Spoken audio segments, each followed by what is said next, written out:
Hello，大家好啊！我哋又翻嚟啦。咁啊，經過幾個禮拜嘅休息之後，咁啊，今日我哋又同蔡老師再坐埋一齊講下中三。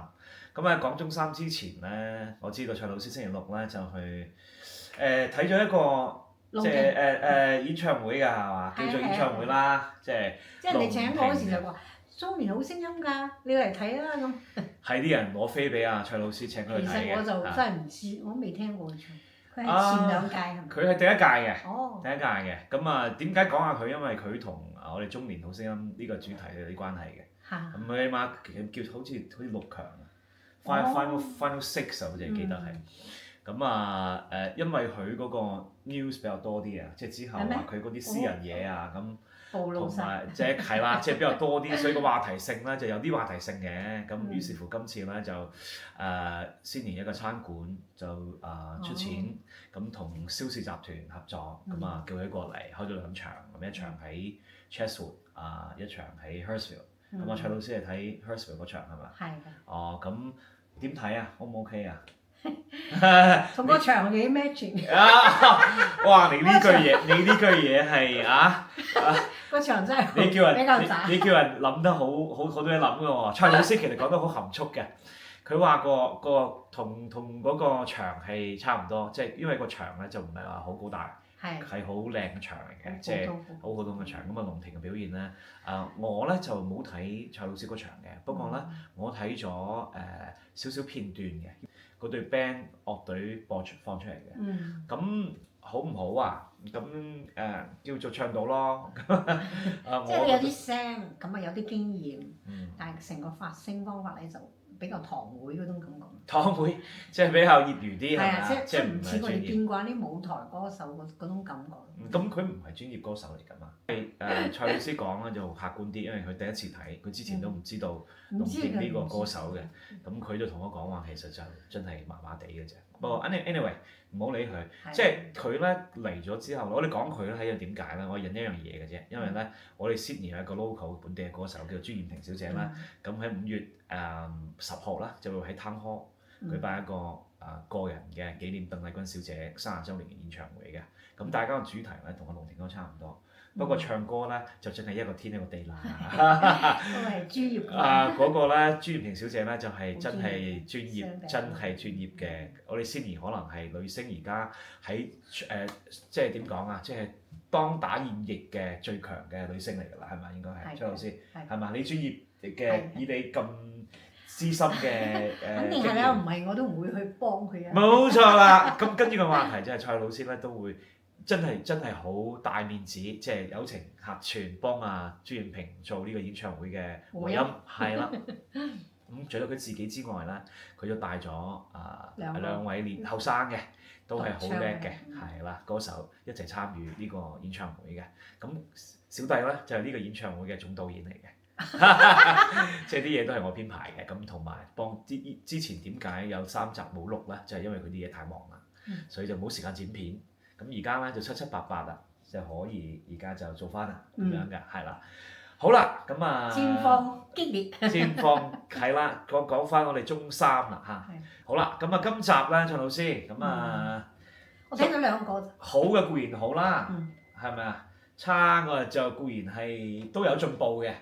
其他嗰啲咧，我哋講下啲好嘅先好嘛？好啊。你覺得即係最好咧，都係嗰2個嘅啫，係咪？一個係張雨晨，另一個黃渤。黃渤係啦，咁我同你講翻先，佢哋2個咧都係攞咗係第1同埋第2高分嘅，係啦。咁咧就講下張雨晨先好嘛？好嘛，我哋講最好開始講啦，我哋覺得好嘛？知你今晚很想憑着遊玩來代替門，尋找新鮮刺激，尋找一晚的愛伴。你覺得表現點啊？好，如果我俾佢滿分。即係佢嘅現場真係值得滿分嘅。哇！個現場做得咁精準，完全我挑唔到佢毛病出嚟。咁啦，即係要好新穎，即係佢係完全同以前嘅風格唔同咗，而且佢嗰種叫爵士嗰個感覺好好，真係好鬆弛、好懶散，同埋不羈，有啲漫不經心嗰種，我好中意呢種感覺。我唔中意太認真咁去唱呢啲咁嘅歌咯。冇錯啦，咁啊蔡老師講話佢俾滿分，咁我咧就唔係一個中意俾滿分嘅人嚟嘅，因為我覺得唱歌咧就唔係有滿分嘅，我咧就19.9啦，滿分20分。你19.9。如果佢可以俾0點幾嗰啲嚇，即係但佢冇啊，今次係整數嚟嘅啫，即係一係19，一係20，係啦。即係話有一個人俾咗佢19，而家一個俾19，其他全部都係20。咁如果係我嘅話咧，我會俾19.9啦。如果可以嘅話嚇，咁19分啦。咁我覺得佢好完美，因為呢隻歌咧本身係玉置浩二嘅一隻歌嚟嘅，即係張國榮攞嚟 copy 嘅。咁玉置浩二大家都知啦，佢係一個而家70歲幾歲都係好開演唱會嘅。咁我哋啲朋友特登飛去日本睇嘅《安全地帶》啊。咁係一隊好出名嘅 band 嚟嘅。佢啲歌咧喺我哋香港人都好熟㗎啦，譬如李香蘭啦，咁呢啲即係俾人 copy 咗 cover 咗好多㗎啦。咁今次佢表現咧就真係我都覺得係非常之完美嘅。因為我都講過呢個比賽中音樂修養同埋音樂玩音樂嗰個感覺最強嘅人就係張雨晨啦。琴晚就發揮到盡，即係只有音樂人先玩到佢呢種嘢出嚟，係咪？佢自己又彈，然後同成個樂隊同埋個配器啊係融成一體，融成一體。呢個就係音樂人先玩得出嚟嘅。真係喺度玩音樂。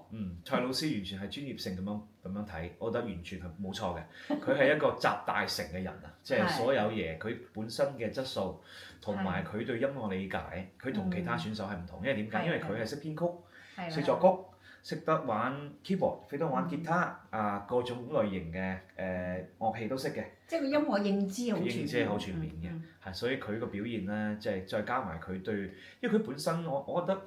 如果你話呢個係我自己嘅睇法嚇，即係譬如一啲馬拉嘅歌手啦，佢哋本身對呢個流行曲嘅認知咧係多過我哋中國內地嘅朋友嘅，因為佢哋知道，因為佢細個認識啊嘛，係啦，佢哋接受呢種音樂自由嘅音樂教育好長。中國係呢30-40年突然間冒出流行曲，所以好多嘢行得太快，所以就唔係咁自然咯。係啦，因為佢理解得唔充分啊。但係馬拉嘅歌手佢咁嘅傳統，所以點解雨神可以集大成，就係因為佢自細開始就接觸咗好多唔同類型嘅歌。咁喺技術嗰方面咧，我哋就唔講咁多啦，因為佢已經係好完美㗎啦，所以就講咁多咧，我諗好多評價嘅人都評過㗎啦。我哋只不過係喺一個好全面喺大方面咁樣去講佢，我覺得佢係真係好全面嘅歌手，係啦，佢嘅表現都值得我哋俾個讚佢，係嘛？咁好啦，咁講完阿雨神啦，講下下一位啊，黃渤咯，黃渤咯，係咯，黃渤。若是寵愛，我不敢揭破，殘酷應該。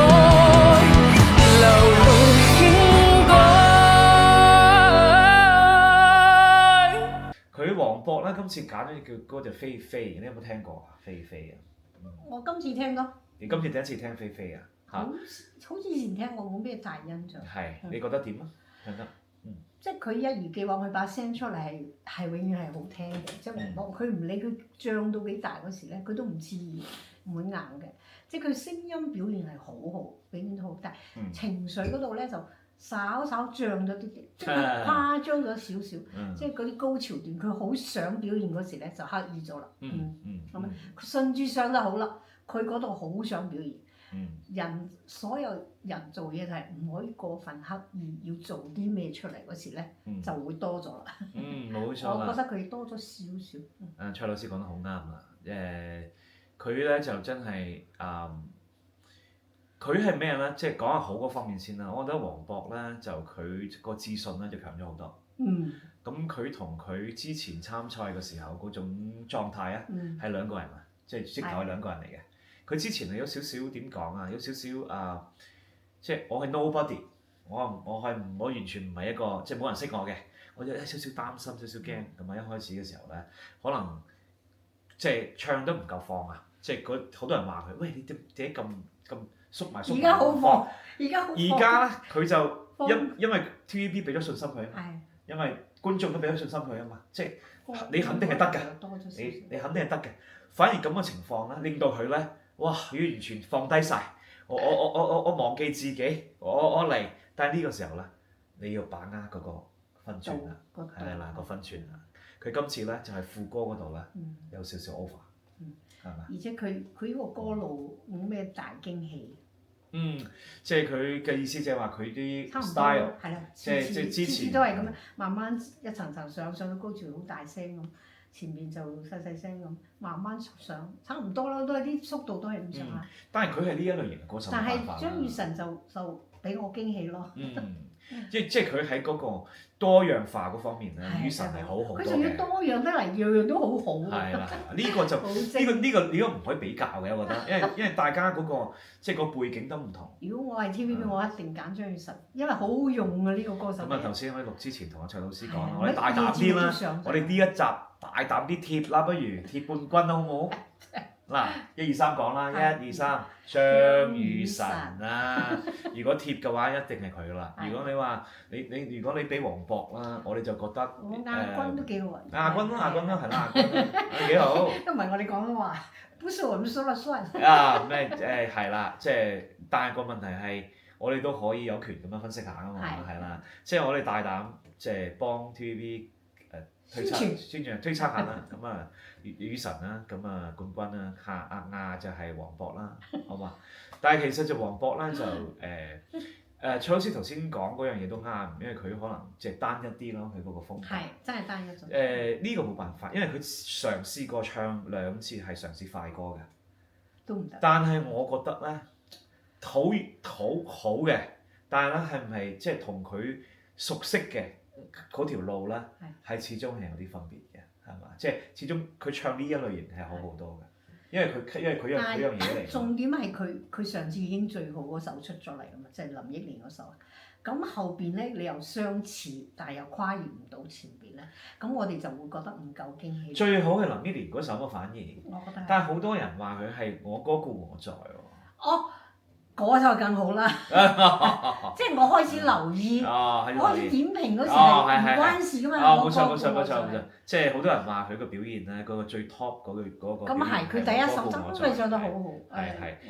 我係翻轉頭聽啫嘛，我點評嗰時已經唔係呢首啦。冇錯，係啦。蔡老師之後聽翻先知道。咁我同蔡老師都有同感，另外同感就係黃渤咧，其實佢唔係一個singer on stage。佢唔係一個 singer on stage， 即係話喺舞台表演嗰啲，反而佢係一個 singer， 即係 studio singer 啊，係啦，佢可能係一個叫做錄音嘅歌手，即係譬如你有啲music， 即係嗰啲最強就係錄音棚，佢一定係。冇錯啦 ，studio 入邊係好嘅，即係你可能有啲歌咧，要撚下啲聲啊，撚下啲技巧啊，撚下啲情緒啊，或者電影啲配樂啊，或者係啲電視劇主題曲啊，嗰啲咪啱佢咯，即係啱佢多過佢喺 stage 嘅。OK，咁啊講完啦，黃渤啦，咁佢都係亞軍啦。不如我哋聽下。喂，好似我哋而家喺度比名次咁。不過我哋聽下我哋有可能第3個嘅唱成點。好啊好。你說過愛在我的身邊，悄悄看我熟睡。聽說你在這刻想我，聽說你在記起我，我也記着每刻。好啦，蔡老師，頭先陳子瑩心愛着你，佢我從第一次點評佢到佢而家一步步越嚟越進步，即係靚咗好多嘅唱歌。主要佢啲語氣靚咗，佢全部。佢個語氣幫到佢感情表達，又幫到佢掩蓋音色上啲唔夠太靚，即係佢唔屬於一個好靚嘅音色，但佢啲語氣補咗，佢語氣靚嗰時咧就令成隻歌個美感增加咗，所以我覺得佢把聲都靚咗。好，語氣進步，佢係好嘅，但係就好有勢佢嘅處理。佢咧，因為我知道佢少少背景，佢係唱嗰啲唱詩班。即係教會嘅，因為佢係唱。但佢改晒喎。佢唱詩班都可以唱韓曲嘅啫。但係唱詩班通常高位置啲咁啊。咪都唔係嘅，咁有。嗰啲全部喺前面噴出嚟嘅，唱支班唔會出。唔係有啲好多讚美歌，而家全部都係流行曲嚟㗎。流行曲啫，但係佢唔會咁時尚嗰種套字方式嘛。咁佢本身有咁嘅基礎咁啊，唔係佢悟性好，悟性好。佢係好㗎，即係陳子瑩，我覺得佢首先我聽得好舒服。嗯。隻歌咧，即係 overall 咁聽咧係好舒服，好舒服，好入心。因為點解呢隻歌係陳百強嘅 Danny 仔嘅《心愛着你》啊嘛，好出名嘅一首歌，大金曲嚟㗎係。阿子瑩處理歌曲同埋各種風格咧，佢把握到越嚟越好啊！即係同埋佢而家加咗語氣，我真係對佢刮目相看。我好中意陳子瑩，我好中意佢㗎，真係。咁啊，最好佢第三咁咪全部合最好，晒心意。因為佢而家嗰個走勢，即係應該佢即係。仲有邊個同佢爭到？即係佢同嗰兩個係點爭咧，就爭唔到㗎啦。我知啊，仲有邊個？仲有咩劉洋嗰啲啊？哦即係劉洋嗰啲啊，即係同埋。咁你話劉洋有團隊？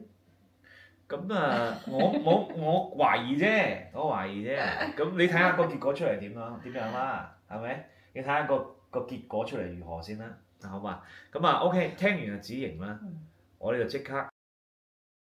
後來，我總算學會了如何去愛，可惜你早已遠去，消失在人海。後來，終於在眼淚中明白。聽一聽劉洋啊！好啦，蔡老師咁啊，頭先劉洋咧唱隻後來啦，呢隻歌都大家好熟㗎啦，係咪啊？係我更加熟。係啊，好多年，唱好多年呢隻歌啦嚇。咁講嚟聽下啦，佢對佢個表現嗰個。即係嗱，佢唱啲咁嘅細歌咧，個細歌個幼細程度又唔夠。哦。咁啊即係唔夠佢上次俾我嗰種震撼，就係佢需要放嗰啲咯。咁而且佢啲國語都唔係好準。佢啲國語直頭唔準添佢係中啊，佢唔捲脷咯好多，同埋佢一上高音嗰下，終於就係佢個音唔夠準，佢嗰個。嗱拉一個八度咧，佢勾唔住啊！係啦，嗰度有啲咩？仲有我好想講啊，阿劉洋好多隻歌嗰啲啊，到激動嗰時佢想趕快啲，係唔啱㗎，應該係咪？你都如何回憶我？慢慢撐滿佢啲高音點解唔係向前快啲嘅？佢係成日想快啲嘅，呢個係一個修養問題。呢個咧係趕拍啊！我呢個趕拍子。佢一激動就想趕拍。其實我哋應該撐滿。呢個我都會有嘅有時。咁係好，呢啲好多人會咁嘅。呢個我都會咁，一激動咧，一激動嘅時候咧就會趕拍。撐慢佢，撐慢。佢咧個係咯，蔡老師都講晒啦。佢啲首先講下啲國語發音，真係哇！後來我總算學會了。佢話總算。如何去愛？總算。即係佢將個捲舌同唔捲舌溝亂咗。咁容易普通話咁容易嘅嘢啦，你應該係做到先啦，即係呢個 language。唔應該。同埋咧，劉洋咧，你呢隻歌咧有啲音準問題啊。係啊。係啦，係尤其啦，你唔用氣支撐嘅時候咧，你啲音準就出問題啦。所以你都係佢哋中意啲爆歌多啲㗎，係咪？即係你爆啊嘛，你爆嗰啲氣你到啊嘛，係啊，所以啲氣息咧，你喺弱聲嗰度咧，你要加強啲㗎啦呢個。如果唔係咧，你三甲你就唔好諗啦，冇可能㗎啦，係啦。如果俾你三甲咧，如果你攞到三甲咧，呢件事有啲問題。我發現佢唱嗰啲兩個人嗰時佢好啲㗎喎。佢次次唱有人幫唱嗰時咧，佢個表現係好啲喎。哦，係咩？佢一個音可能有人遮住佢啊。哦，係咯。即係唔係好覺，佢一個音唔係好覺佢咁多啲小問題咯。佢咧，我覺得劉洋係咁樣咧，即係佢出嚟係大炮型啊嘛，即係啲聲係好強啊嘛。咁所以兩個人嗰時佢細聲嗰時咧，就覺得佢溫柔咗，但係就聽唔到啲小問題。但係一個人唱咧就聽到啦，一個人就有啲問題。尤其你自己個 verse 嗰度咧，好幾個音都係唔準。係啊係。呢個咧識聽嘅就全部聽得到㗎啦，咁啊，但係你啲分都唔低，你96分啊都。佢同阿黃渤可以同分，佢同阿陳子瑩都一樣。咁又唔啱喎。係啦。黃渤冇咩問題出現喎。佢就除咗我哋話處理上過火了一點點。即係佢撐滿咗啲啲，但係佢唔係問題嚟㗎，嗰啲係佢處理上佢我哋覺得更可以更好，但係佢呢個係出咗問題就話，佢直情個音唔準，同埋你國語唔準。佢咬字因為得評判咧，大家都係廣東人，聽唔出，佢哋可能係唔夠膽去 challenge 佢呢樣嘢，因為你 challenge 佢哋夠資格咩？即係可能佢哋會咁樣諗啊。所以呢隻歌如果佢攞96咁高分啦，我覺得少少傷確啦。即係如果你大家同級，你同阿黃渤都係攞同分嘅時候啦，個比較就比較大啲啦。所以劉洋咧就sorry 我3甲咧你就冇可能㗎啦。OK， 我貼嘅話 OK。我明啦，你貼好啦。我貼，如果你贏咗咧，如果你攞咗第3或者點樣啊，第2咁啊 OK， 咁啊 OK 啦，咁你要感謝我啦。我貼咧你就應該唔得㗎啦 ，OK， 即係不過 OK， 你入咗8強都 OK 啦，都叫做交足功課啦，係咪啊？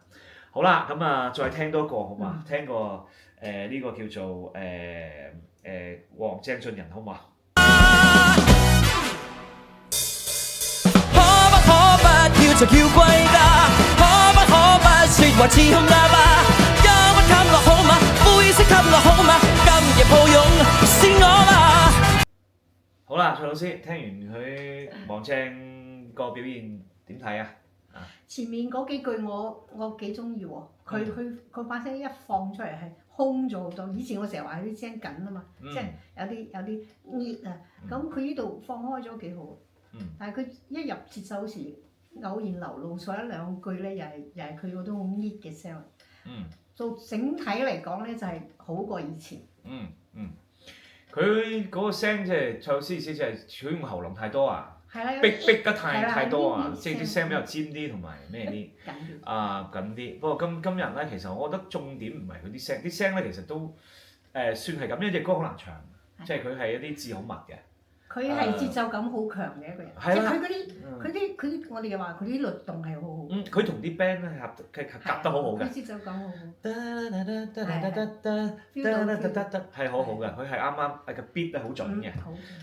呢個咧就係佢可能係同個 band 溝通得好啦，即係大家個合作。佢本身有呢個優點嘅，應該有嘅，律動感應該有嘅嚇，係唔錯嘅，係唔錯嘅表現。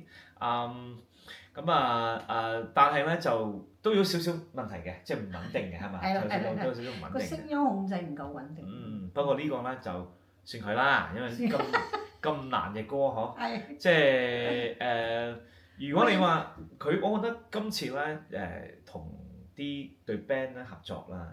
除咗雨神之外啦，就係佢啦。佢哋同對 band 夾得係最好嘅，即係子瑩都好。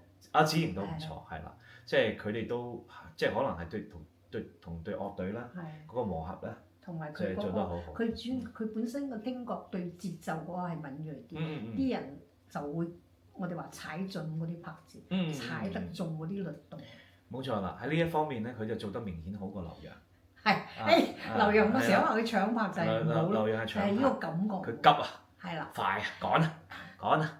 呢個咧就係大炮咧就中意咁樣啦。因為點解咧？佢激動啊嘛，係啦，黃姐，即係我咧，因為次咧我都係講你嘅。點解咧？我覺得你係有咁嘅能力嘅。今次咧，其實你做得幾好嘅，佢啲分都唔錯嘅。係，佢個聲係開咗啲咯。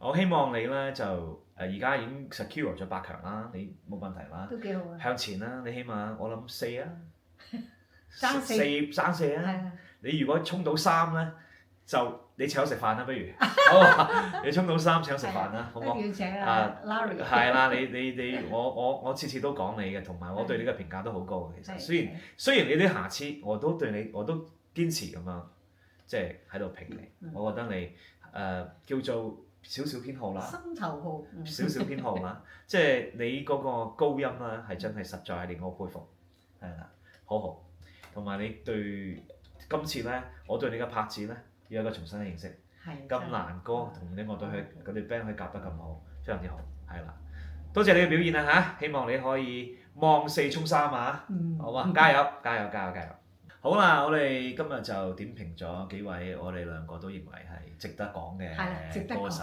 咁其他咧唔係話佢唔好，係我哋覺得呢幾個特別好啫，係啦。所以講完之後，我哋睇下佢三甲係咪喺呢位幾個朋友之間產生咧，好嘛？咁希望大家都可以表現得好啲，好啦。咁好啦，咁我哋 say goodbye 之前咧，就同大家講下，如果大家想中意呢個 channel 嘅，可以subscribe，可以點讚，可以分享嘅，好嘛？即係希望你哋支持我哋啦，我哋有啲更加多嘅時間，更加擺精力擺落去，我哋評呢個中3，雖然佢就嚟結束㗎啦。好啦，咁同大家講拜拜啦，好，拜拜。